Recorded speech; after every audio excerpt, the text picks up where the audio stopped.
Please welcome the Democratic nominee for Vice President, Governor Tim Walz.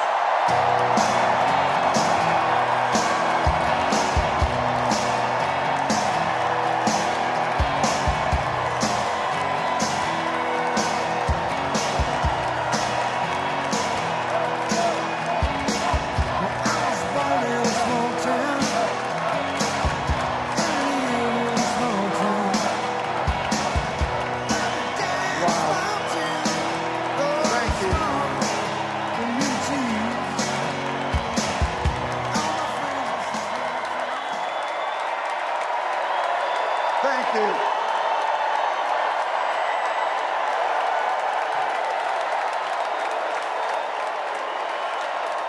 Thank you.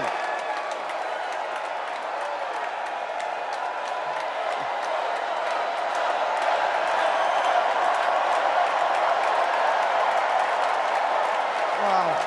Well, thank you. Thank you, first of all, to Vice President Harris. Thanks for putting your trust in me and for inviting me to be part of this incredible campaign. And a thank you to President Joe Biden for 4 years of strong, historic leadership.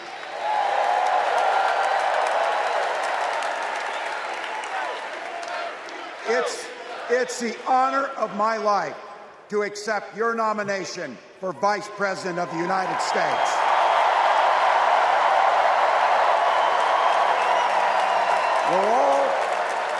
We're all here tonight for one beautiful, simple reason. We love this country. So thank you to all of you here in Chicago and all of you watching at home tonight. Thank you for your passion. Thank you for your determination. And most of all, thank you for bringing the joy to this fight.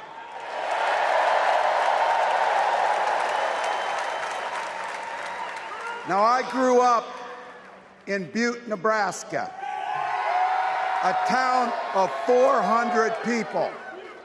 I had 24 kids in my high school class, and none of them went to Yale. But I'll tell you what, growing up in a small town like that, you learn how to take care of each other. That family down the road, they may not think like you do. They may not pray like you do. They may not love like you do. But they're your neighbors. And you look out for them, and they look out for you. Everybody belongs. And everybody has a responsibility to contribute. For me, it was serving in the Army National Guard. I joined up 2 days after my 17th birthday, and I proudly wore our nation's uniform for 24 years. My dad, a Korean War-era Army veteran, died of lung cancer a couple years later. He left behind a mountain of medical debt. Thank God for Social Security survivor benefits. And thank God for the GI Bill that allowed my dad and me to go to college, and millions of other Americans. Eventually, like the rest of my family, I fell in love with teaching. Three out of 4 of us married teachers. I wound up teaching social studies and coaching football at Mankato West High School. Go Scarlets! We ran a 44 defense. We played through to the whistle on every single play, and we even won a state championship. Never closed the yearbook, people. But it was those players and my students who inspired me to run for Congress. They saw in me what I had hoped to instill in them, a commitment to the common good, an understanding that we're all in this together. and the belief that a single person can make a real difference for their neighbors. So there I was, a 40-something high school teacher with little kids, zero political experience, and no money, running in a deep red district. But you know what? Never underestimate a public school teacher. Never.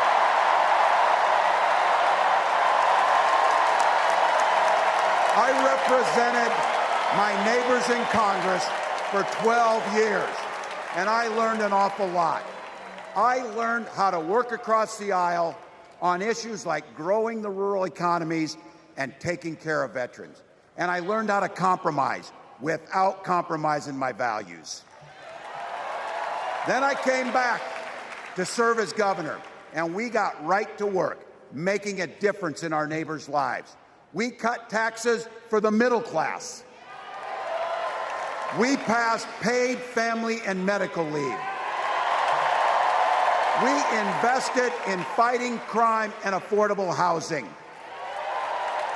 We cut the cost of prescription drugs and helped people escape the kind of medical debt that nearly sank my family. And we made sure that every kid in our state gets breakfast and lunch every day. So while other states were banning books from their schools, we were banishing hunger from ours.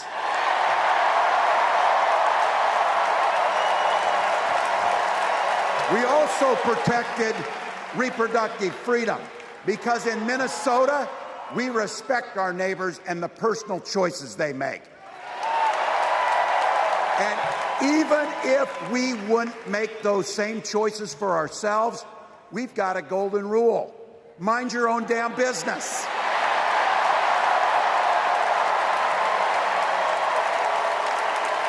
And that includes IVF and fertility treatments.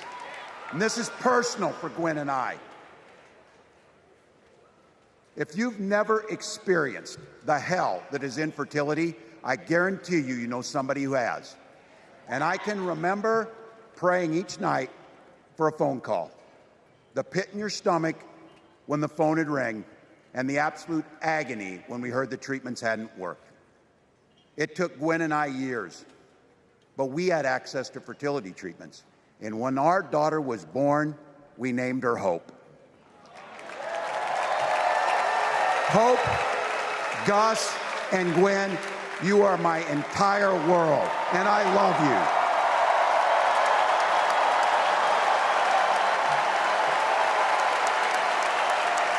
I'm letting you in on how we started a family because this is a big part about what this election is about. Freedom. When Republicans use the word freedom, they mean that the government should be free to invade your doctor's office. Corporations free to pollute your air and water. And banks free to take advantage of customers.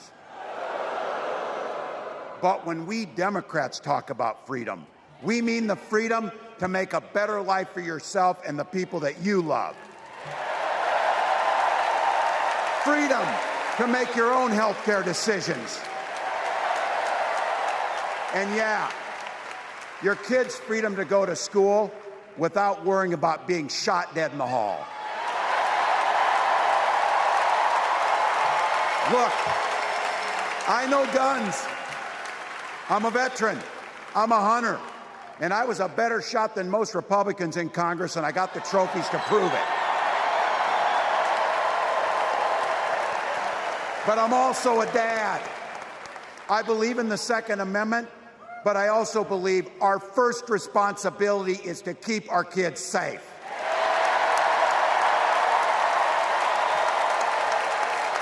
That's what this is all about. The responsibility we have to our kids, to each other, and to the future that we're building together, in which everyone is free to build the kind of life they want. But not everyone has that same sense of responsibility. Some folks just don't understand what it takes to be a good neighbor. Take Donald Trump and J.D. Vance. Their Project 2025 will make things much, much harder for people who are just trying to live their lives. They spent a lot of time pretending they know nothing about this. But look, I coached high school football long enough to know, and trust me on this, when somebody takes the time to draw up a playbook, they're going to use it.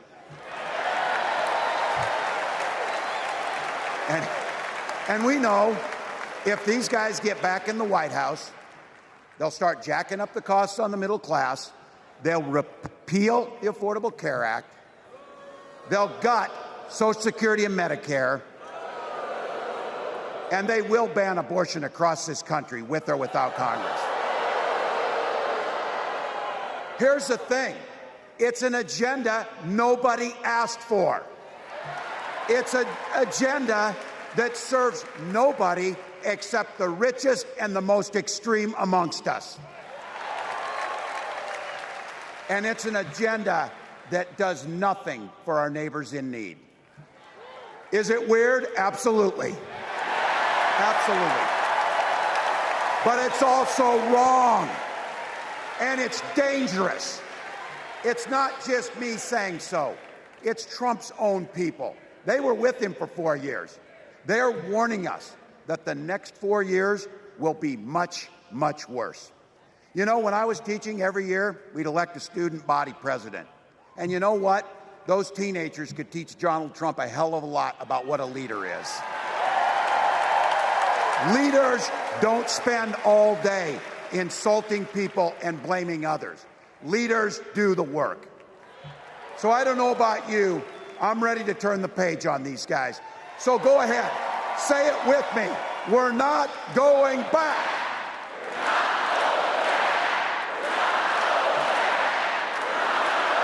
We've got something better to offer the American people.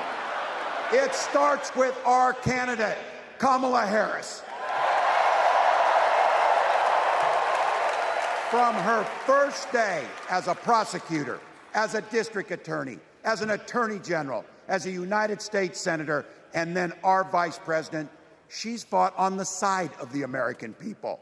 She's taken on the predators and fraudsters. She's taken down the transnational gangs, and she stood up to powerful corporate interests.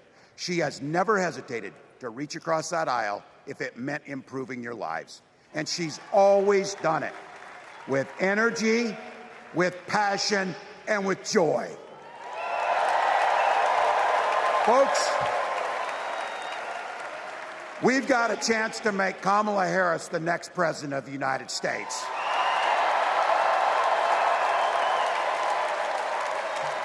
But I think we owe it to the American people to tell them exactly what she'd do as president before we ask them for their votes.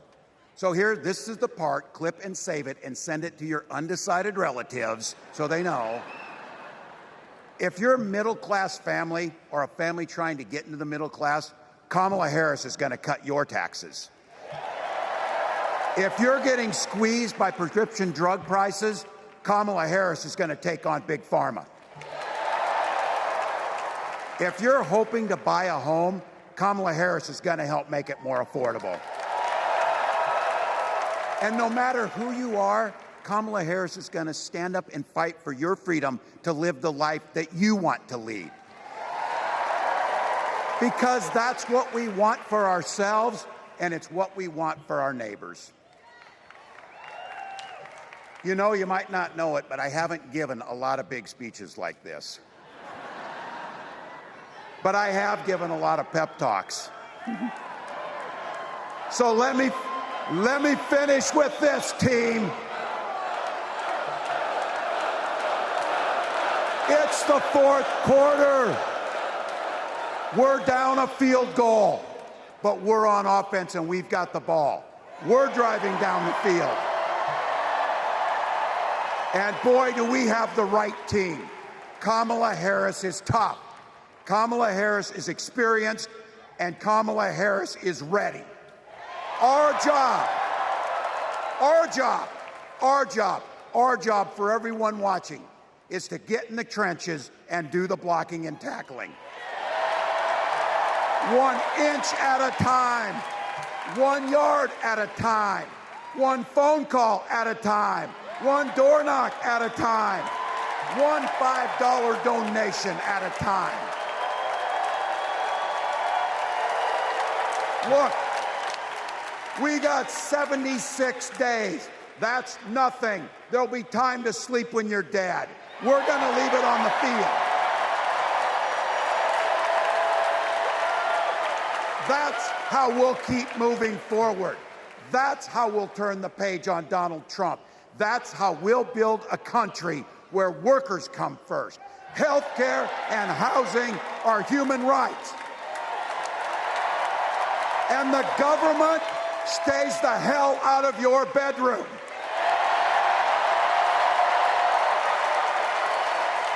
That's how we make America a place where no child is left hungry, where no community is left behind, where nobody gets told they don't belong. That's how we're going to fight.